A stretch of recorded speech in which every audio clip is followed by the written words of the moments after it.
Je suis là. Est-ce que vous m'entendez? Alors, bonjour à tous. Merci de prendre un peu de temps, pour, venir m'écouter parler de Volt et de Boundary. Juste un petit mot sur Théodo. Donc, on est un groupe, une société de services, avec différentes branches et donc, moi je travaille dans la branche, spécialisée dans le cloud, et la sécurité. Hem Donc on adore toutes les technologies, d'HashiCorp, très honnêtement, sans faire de pub. On s'en sert beaucoup là aujourd'hui, donc je vais vous parler qui sont assez agréables. On peut développer des bonnes solutions, beaucoup avec les grands cloud providers, classiques. Alors, donc sans plus attendre, parlons un peu de secret. Hem, on travaille avec beaucoup de clients différents, on rencontre différents setups, mais on se rend compte que globalement, hem il y a des mauvaises pratiques qui sont assez courantes au niveau des mots de passe pour se connecter sur les bases de données. On a souvent des mots de passe qui sont partagés, en fait, par les développeurs, pour se connecter sur une DB. Alors ça peut être en dev, ça peut être parfois en prod. Hem, Quoi qu'il en soit, tout le monde va partager, des mots de passe dans un gestionnaire de mots de passe, mais rien ne garantit que ce mot de passe ne va pas être transmis à un moment donné, par Slack, par Teams, va être leaké d'une manière ou d'une autre. C'est la 1er problème. On a aussi un manque d'auditabilité si tout le monde, partage le même mot de passe. Hem, Globalement, on se rend compte qu'on va pouvoir faire mieux normalement en termes de sécurité. À noter ici sur ce schéma de principe que j'ai quand même mis un bastion.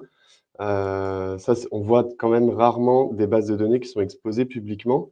Donc le concept de bastion d'administration, d'avoir une machine en fait qui permette, une machine qui est exposée sur internet et qui permette de faire un tunnel TCP vers une base de données, ça on le voit quasiment partout, ça y est, c'est accepté.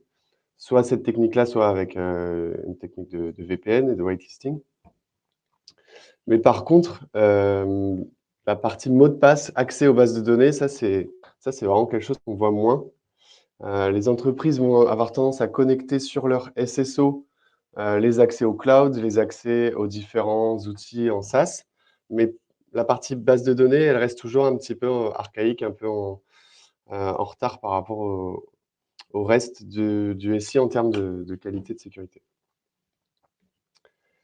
Hem, donc comme je disais tout à l'heure, par rapport à ces secrets qui peuvent être partagés, il y a des risques de fuite. On ne sait pas qui fait quoi, quand, ça peut vraiment poser problème en termes, hem, de compliance pour certaines entreprises qui doivent justifier qui a fait les actions sur la DB à quel moment. C'est difficile aussi de savoir si un mot de passe a fuité. En tout cas, il y a toujours ce risque que le mot de passe ait fuité à un moment donné, qu'il y ait un attaquant qui ait des accès sur la DB. On n'est jamais garanti que c'est pas arrivé. Hem, donc ce qu'on va chercher à faire déjà, c'est, heu, s'assurer que chaque personne ait un accès qui lui soit propre. Hem, donc ça peut être intéressant, mais là, on se dit: «Bon, on n'a pas du tout envie de créer des comptes à la volée, ou à chaque fois qu'on a un nouvel employé, d'avoir à gérer une liste de users mots de passe sur la base de données, c'est ingérable. Ça complique les process d'onboarding, d'offboarding, donc c'est tout simplement pas envisageable dans la plupart des cas. Et c'est là qu'on va utiliser Vault pour générer à la volée des credentials. Je vais vous montrer ça. Donc idéalement, on a un mot de passe par utilisateur. Comment est-ce qu'on va faire ça concrètement avec des outils open source, hein? Là, c'est la solution que je vous montre, elle est gratuite. On va utiliser, Vault pour générer à la volée des users mots de passe qui sont, temporaires. Donc on a l'assurance que de toute façon, même si le mot de passe est leaké d'une manière ou d'une autre, une journée plus tard, 1 heure plus tard, il est plus valide. Donc l'expérience qu'on conseille pour, des accès développeurs, c'est, 1 journée, c'est bien comme ça il y a une connexion le matin, de la journée de travail et après on peut utiliser ce mot de passe toute la journée. Donc Vault va générer des secrets dynamiques et on va remplacer le bastion qui est souvent, simplement une machine Linux par le produit Boundary qui est un peu plus évolué, qui va déjà améliorer l'expérience développeur dans tous les usages pour se connecter à la base de données notamment. Et un autre gros avantage que je ne présenterai pas aujourd'hui parce qu'on n'aura pas le temps, mais c'est la partie connexion au SSO. Vous pouvez plugger Boundary sur votre SSO. Et donc là, par rapport à ce que je disais tout à l'heure, qu'on avait tendance dans les entreprises à connecter les SaaS, à connecter les différents environnements au SSO, mais pas les DB, bah ici, c'est possible. Un utilisateur, simplement grâce au SSO, va accéder à Boundary et aura les droits nécessaires pour accéder à la base de données avec des mots de passe qui sont générés à la volée par Vault. C'est franchement, c'est franchement pas mal comme setup. Il n'y a plus de problème de gestion des mots de passe, il n'y a plus de problème de partage de mots de passe. Les équipes sécurité sont plus confiantes aussi en termes de leak, c'est beaucoup moins dangereux. Et on a une auditabilité forcément qui est plus forte puisque chaque personne va générer des credentials à la volée. Alors, il y a d'autres setups qui pourraient permettre de faire ça, notamment Teleport, qui est quand même un produit assez connu. Il y a le produit de Cloudflare aussi, ZTNA. Je vous ai mis différents setups. Ils ont tous des avantages, des inconvénients, et on peut voir, en tout cas, c'est notre avis à date. Le meilleur setup, ça reste Boundary et Vault pour avoir les 4 features qui nous intéressent. Du conditional network access, donc pas un simple bastion qui soit on-off sur le réseau. J'ai accès au bastion, donc j'ai accès à tout ce à quoi le bastion a accès. Non, on a envie qu'en fonction de son rôle, on ait accès réseau à la base de données de prod ou pas, à la base de données de dev. Donc conditional network access. Dynamic secrets, ça c'est la génération de secrets à la volée. Une question de coût aussi, on n'a pas forcément les moyens de prendre des produits payants. Donc, on va voir un peu les limites du modèle open source. Et avec Boundary et Vault en open source, déjà, on va pouvoir cocher toutes les cases, dont la dernière qui est la connexion via le SSO. N'hésitez pas à poser des questions dans le chat, je regarderai ça à la fin. On va juste creuser un petit peu les 2 technos, et après je vous ferai une démo. Je vais vous montrer du code de la conf. On va essayer de creuser un peu techniquement comment s'articule tout ça. Donc comme je l'ai dit tout à l'heure, Vault va permettre de générer des secrets temporaires. Ça, comment ça marche? C'est les dynamic secrets.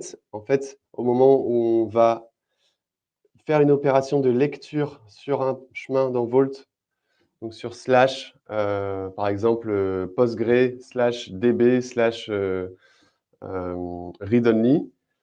Au lieu que Vault renvoie un mot de passe qui est toujours le même et un user qui est toujours le même, au moment du read, Vault génère dans la base de données un couple de user mot de passe avec des droits particuliers qui sont valides pour une durée de vie définie et les renvoie au développeur. Ça marche bien. On pourrait imaginer que le matin, un développeur demande des accès, ensuite se connecte via un bastion classique à la base de données, utilise ses creds. Bon, c'est pas mal, mais c'est un peu lourd comme process. On n'a pas forcément envie de montrer toute cette complexité aux développeurs. On préfère qu'il ait une expérience simplifiée. Et c'est là que Boundary va rentrer en jeu. Boundary va faire l'interface entre le Vault, la base de données et l'utilisateur. Donc, un utilisateur va se connecter sur Boundary. Il va dire je vais me connecter sur telle base de données. Du coup, Boundary, au lieu encore une fois de fournir des credentials en dur, on va configurer Boundary pour lui dire va voir dans Vault, le mot de passe se trouve à tel pass. Au moment où Boundary fait le read, des credentials sont générés. Et ces credentials sont utilisés pour ouvrir un tunnel TCP et à l'intérieur authentifier une session vers une base de données. Une petite aparté aussi, c'est que là je parle beaucoup de bases de données, mais on peut utiliser cette technique pour d'autres types de cibles, de targets. Par exemple pour Kubernetes ou pour SSH. Si vous voulez que des gens puissent se connecter en SSH sur une machine et que vous voulez pas qu'une grosse clé SSH soit partagée par tout le monde, vous ne voulez pas avoir à gérer localement des clés SSH, bah, vous pouvez utiliser ce setup pour que Vault génère des clés à la volée, quoi. Ça marche aussi. Alors, là, j'ai pas mal parlé de théorie, on va passer un peu à la pratique.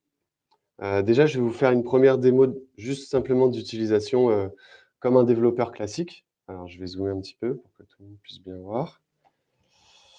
Donc, si je fais un Boundary, d'abord Authenticate avec mon login, on va me demander mon mot de passe et je suis authentifié. Ça, c'est une première action à faire, il faut s'authentifier. Potentiellement, si le SSO est configuré, on est redirigé dans son navigateur sur la page de SSO et on se connecte.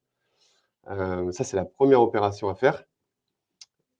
J'ai quelques variables d'environnement qui définissent la méthode d'authentification, l'ID de la méthode d'authentification et l'adresse du serveur Boundary.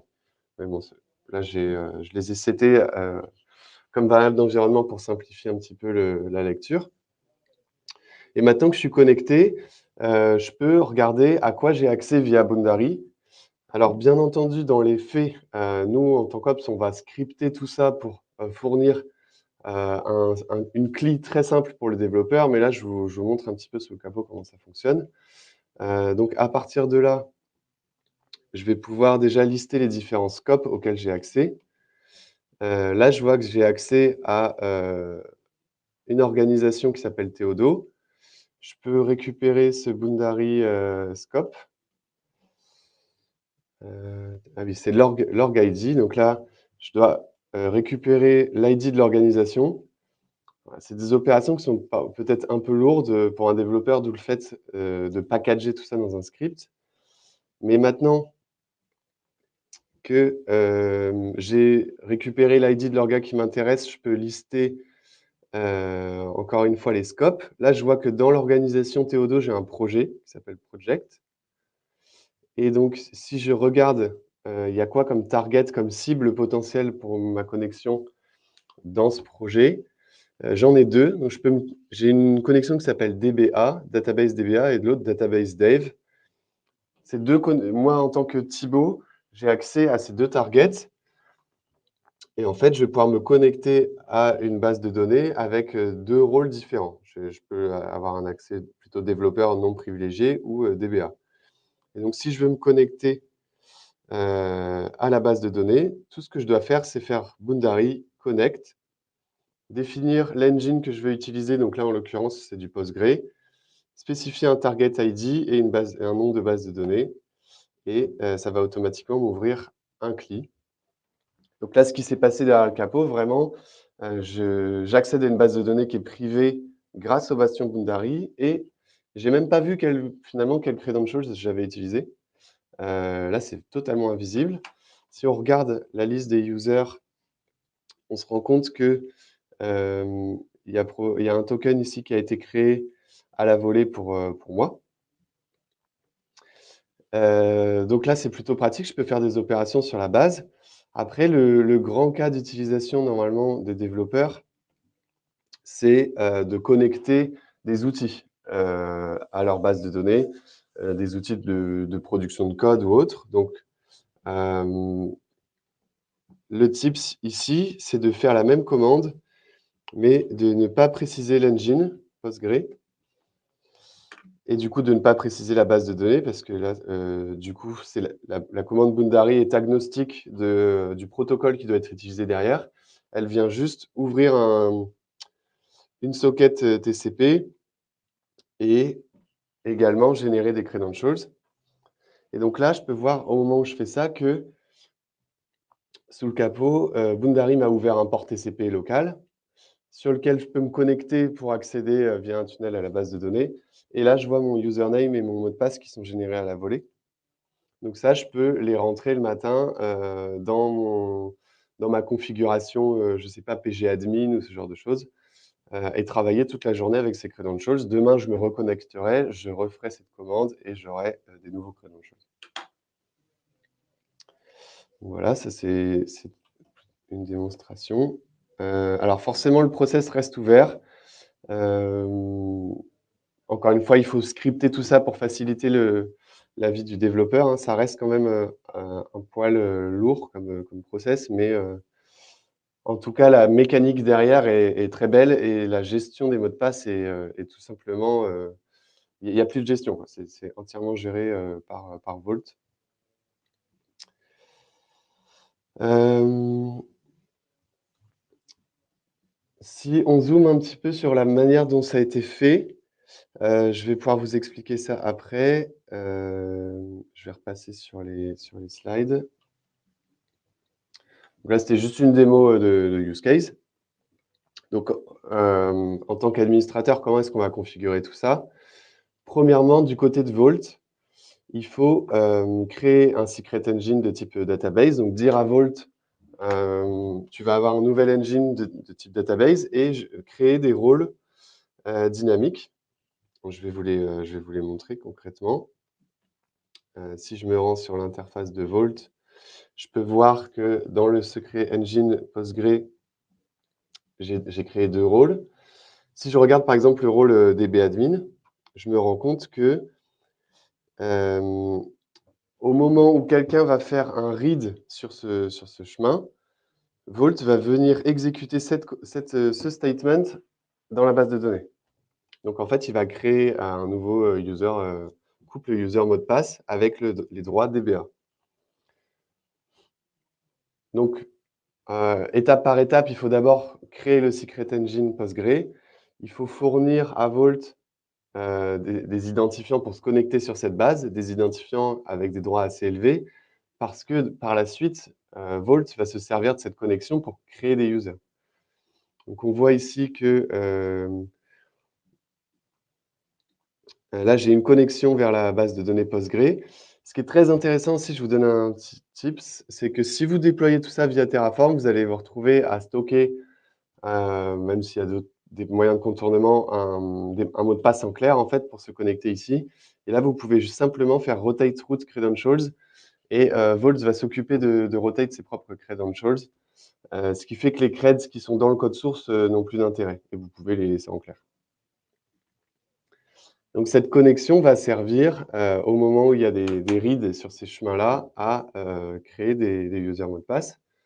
Si je suis connecté sur Vault ici et que je lis justement ce chemin, donc, par exemple DBA, voilà, Vault me renvoie un username mot de passe valide pour 24 heures. Si je recommence, il va m'envoyer un nouveau username, un nouveau mot de passe. Chaque lecture génère, une nouvelle sortie. Donc ça, c'est la partie Vault. C'est cette partie-là. On va créer des rôles dynamiques en disant, bon, ben, on a 2 populations, en l'occurrence, on a des développeurs qui ont besoin d'avoir des droits, de lecture et d'écriture sur les tables, métiers et le rôle DBA qui lui est full admin. Une fois qu'on a fait cette partie-là qui est, en haut à droite, alors je vérifie juste qu'il y a pas de problème. Ouais, OK, tout se passe bien. Une fois qu'on a fait ça, tout le reste de la configuration va se passer côté, Boundary. Donc au niveau de Boundary, on va, créer des credential stores. Donc ça va simplement permettre à Boundary de définir lorsque, on souhaite utiliser des credentials, par exemple dev, on lui dit où est-ce qu'il faut aller les chercher. Donc on va lui donner, des accès à Vault et le chemin vers le dynamic role, Vault. Et ensuite ces credential stores, on peut les utiliser pour créer des targets. Donc une target, c'est, une configuration qui dit: «Tu vas te connecter à telle adresse IP, sur tel port et tu vas utiliser tel credentials». Donc dans la console, on peut le voir de manière assez simple. Là, je suis dans la console, le graphique de Boundary. Si je rentre dans mon projet, j'ai mon credential store Vault. Donc lui, je pointe vers un Vault, interne. J'utilise, des identifiants et grâce à ce credential store, je définis, des credentials library. Donc par exemple, je dis: «Bah, voilà, je définis un credentials library de type DBA et à chaque fois que quelqu'un va vouloir s'en servir, tu iras chercher dans le pass Vault Postgre/cred/DBA». Donc exactement ce que je venais de faire en console ici. Et ensuite, on va définir une target. Donc là, j'ai créé 2 targets, une pour DBA, une pour Dev. C'est les 2 targets que je voyais en tant qu'utilisateur tout à l'heure. Et donc une target, elle va pointer vers un host en particulier et sur un port particulier. Donc la host source, elle est là. C'est encore un ID qui n'a pas beaucoup de sens, mais si on va dedans, on peut retrouver finalement l'adresse de la base de données du host. Et si je retourne rapidement dans le menu où je me trouvais juste avant, donc on a une host source et on a le Credentials Broker. Donc c'est cette partie-là que je viens de vous montrer. Et ensuite, il faut simplement assigner des droits aux utilisateurs pour dire Thibaut a le droit d'accéder à la target database dev, alors que Émile accédera à la database DBA. Les deux, ce que vous voulez. Et ce qui est assez intéressant aussi, c'est qu'on peut voir les sessions en live, les sessions qui sont actives, et on peut révoquer des sessions aussi à la volée. Donc là, il n'y a pas de session active, mais a priori, si je démarre une session Postgre en tant que développeur, là, normalement, on va avoir une session. Voilà, il y a une session active. Je sais que l'utilisateur, avec cet ID, s'est connecté sur cette target à telle heure. Je peux retrouver, grâce à ces informations, finalement, quels sont les credentials qu'il utilise dans la base de données. Pareil, ça, il faut scripter un petit peu tout ça pour avoir quelque chose de vraiment très clair. Si vous voulez un dashboard avec vraiment une auditabilité claire, il va falloir scripter un petit peu. Mais on peut retrouver toutes les infos quand même. Voilà, et donc j'ai tout fait en Terraform. Simplement, par exemple, je peux vous montrer quelques aspects du code. Je regarde un petit peu l'heure. C'est bon, j'ai encore un petit peu de temps. Je vais créer une policy pour Boundary, pour l'autoriser à aller lire justement les chemins où se trouvent les secrets dynamiques. Ensuite, je vais créer un token associé à cette policy et je vais m'en servir dans mon autre layer Terraform Boundary pour me connecter sur Vault. Je vais créer mes users, etc. Et côté Boundary, j'ai juste à créer mes scopes, mon projet, mes différentes targets, les noms qu'elles vont utiliser, les session credentials, enfin, tout ce que je viens de vous dire. À chaque fois, c'est des objets qui sont assez simples à définir. Et on aboutit à ce setup qui est assez intéressant. Et donc, en l'occurrence, là, j'ai tout déployé dans Kubernetes, ce qui facilite pas mal la tâche. J'ai juste des charts Helm. Donc, je déploie des charts Helm pour le contrôleur Boundary, qui est le control plane en fait, de Boundary. Un chart Helm pour les workers. Donc, ça, je ne vous ai pas expliqué, mais Boundary, il y a un organe central qui est le contrôleur et des workers. Les workers, c'est eux qui vont être responsables d'établir les tunnels. Donc, on déploie un contrôleur, on déploie un worker, on déploie un Vault aussi grâce à Helm. Et après, on a juste à ajuster un peu les values et à venir créer toute la configuration nécessaire à ces deux produits via Terraform. Alors, en termes de pricing, du coup, là, le setup que j'ai fait, il est entièrement gratuit. Ce que je trouve franchement appréciable, c'est qu'on peut plugger le SSO sur Boundary sans avoir à utiliser la version Enterprise. Donc, il n'y a pas cette espèce de prise d'otage financière sur l'aspect de sécurité du SSO qui est essentiel. Par contre, si vous voulez une auditabilité simple directement dans la console, là, par contre, il faudra prendre la version Enterprise de Boundary. Et pareil sur Vault, la version open source fait très bien le travail. Après, vous allez avoir plus de garanties sur du disaster recovery ou ce genre de choses en utilisant la version Enterprise, bien entendu, sans compter le support. Voilà, donc je vais arrêter le partage, rapidement juste pour voir s'il y a des questions. Alors, il y a plein de questions. Je vais repasser, je vais commencer par le début. Tac. Il y a aussi des gens qui discutent.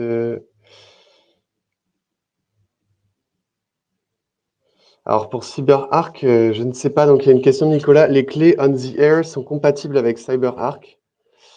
Ah, donc peut-être tu parles de Dynamic Credentials. Est-ce qu'il y a un provider Vault pour CyberArk? J'imagine que c'est ça la question. Je sais pas, il faut regarder dans la doc de Vault. Il y a une section Dynamic Credentials avec tous les providers qui sont compatibles.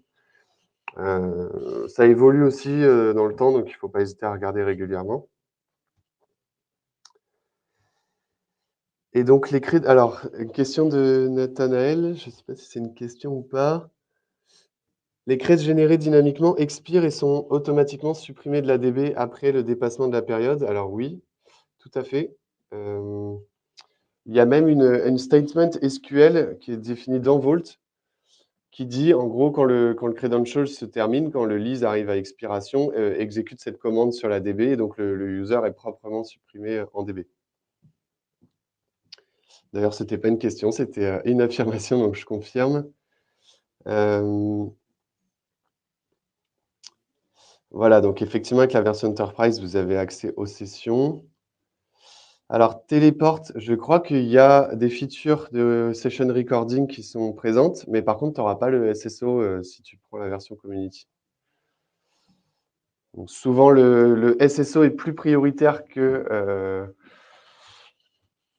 l'auditabilité pour les entreprises. On a vraiment envie de concentrer tous les accès via le SSO. Donc, c'est pour ça que personnellement, je préfère ce setup-là. Et donc, effectivement, ouais, ça fait un très bon combo. Et j'ai l'impression que c'est tout pour les questions. Donc, je vais vous remettre simplement un QR code avec tout le code que j'ai utilisé aujourd'hui. Donc, je vous repartage mon écran rapidement pour que vous puissiez scanner le code. Voilà, je le mets en diapo, ou peut-être pas, ça sert à rien. Donc voilà, là, il y a pas mal de codes qui vous permettent de déployer un POC sur AWS. Donc, il y a les différentes configurations, les charts Helm. Faudra probablement adapter à vos besoins, mais ça vous donne déjà une bonne base. Voilà, je vais attendre quelques secondes avant de revenir sur le chat. Et moi, je m'appelle donc Thibault Langan. N'hésitez pas à m'envoyer aussi des messages sur LinkedIn, à me contacter si vous voulez discuter un peu de ces différents setups. C'est avec plaisir que je vous répondrai. Ah, le QR code ne fonctionne pas. Mince. Alors, je vais mettre dans le chat l'adresse du Git. Je n'ai pas mis à jour le QR code, peut-être qu'il ne fonctionne plus. Alors, je n'arrive pas à rejoindre le chat. Je vais l'envoyer dans un chat privé. Je pense que Jérémy pourra vous le retransmettre. C'est sur le GitHub Paddock-team et ça s'appelle security-vault-boundary. Voilà. Merci à tous. Merci pour votre écoute.